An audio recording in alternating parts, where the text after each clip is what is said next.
R.I.P. Lance Reddick, you'll be missed. I just thought I'd get that out of the way first. I remember him mostly for Silence in Horizon and also in the Resident Evil and John Wick series. But even then, every time he has appeared, I've always respected his presence, and it came as a bit of a shock to me and probably the rest of the world when we found out what happened to him recently.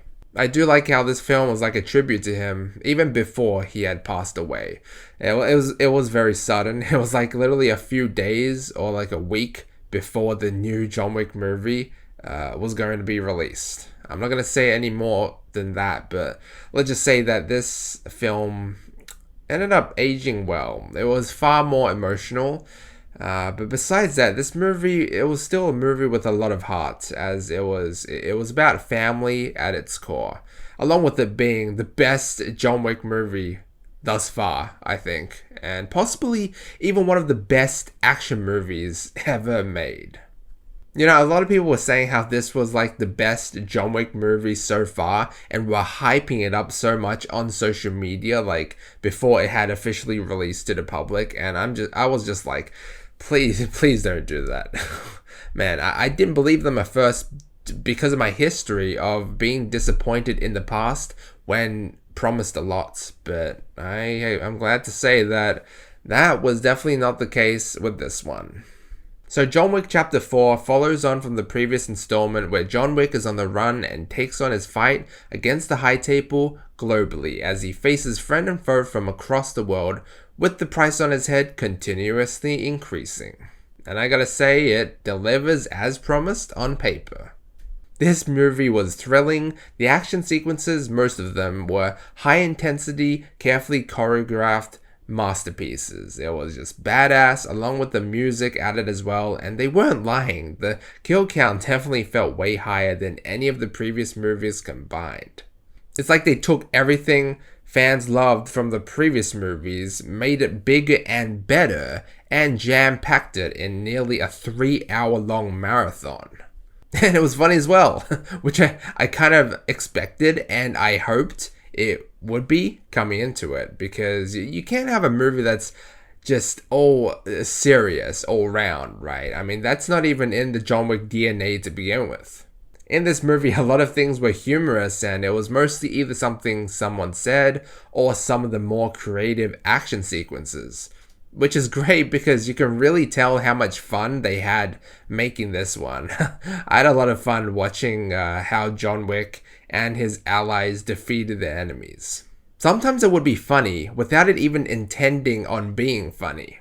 And that's because the more I watch these movies, the more I feel like they're like video games, with the amount of people that look like NPCs and John Wick, the protagonist, refusing to die. I swear, the enemies, man, in these movies are just so stupid and just so dumb and disposable, which is a complaint I had for the previous movie, John Wick 3 Parabellum, where I just felt like these movies were just highly unrealistic and just dumb fun in a way. But after rewatching all of the John Wick movies, once again, I've kind of chosen to embrace these elements. Donnie Yen also added to the humor as the blind man, and he killed it in this movie. He added a different, unique element to the film that made it feel fresh, and it was funny seeing a blind man outsmart a lot of proficient fighters. He almost outshined Keanu Reeves in this, and I mean, that's hard to do so, and I say almost because I felt like I wish he got more screen time. But man, I would watch this movie again just for the action sequences. There were a lot more of them this time around, and they felt even more badass. But what made them even better was the variety of environments that they were in, because they went around the globe in this one. Some of the cinematography was just gorgeous. But the only thing stopping me from watching it again is the runtime. This movie is lengthy. It is nearly 3 hours long. It's a marathon, like I said, and man, I'd say that's really only the one major letdown, the only major letdown of this movie. I mean, it's like there's always like a sequence of badassness, action sequences, and then there's like a sequence of like story elements, and it goes like that back and forth, like maybe 3 times ish. There were like 3 different arcs, the what do you call it, the Japan arc, the Germany arc, and then the France arc, or the different cities basically in those countries, I guess. But yeah, I mean, look, the story wasn't the most interesting. The story is definitely not the best part of these movies. I'd say it's even one of the worst. So during those parts in this movie, I was kind of falling asleep a bit, not gonna lie. But then again, that might be just because I was viewing this movie in its advanced screenings late at night, and maybe I had a bad sleep the previous night, day or something. Man, maybe that's it. But even then, I mean, over time and towards the end, some of the action does get a bit repetitive, but the movie does kind of save us a bit by adding a few creative stunts up its sleeves to keep things interesting. But I mean, it still felt pretty. It felt long as hell. You can definitely feel the runtime. Let me just tell you that. And while the ending wasn't really the most satisfying, it does leave us with a major talking point. And man, I was a bit stunned. I was kind of flabbergasted in a bit. I was like, wow, really? That's how it's going to be? And also, for the first time in a John Wick film, there is a post-credit scene, so stick around for that one. I believe it's the first time around that there has been, and it is definitely worth staying for, let me just tell you that, if you like the side characters in this movie, which I'm sure a lot of people did, and I did as well.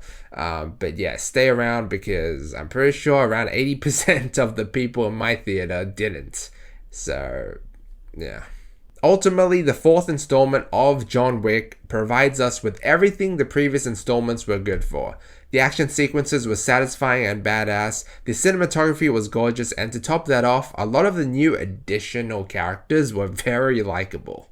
The one thing I do have to nitpick though is that, we're seeing John Wick as an old man, right? So a lot of people that he's familiar with that we see just jump into the movie, jump in the story we're not familiar with. So there's a little bit of a disconnect there, right?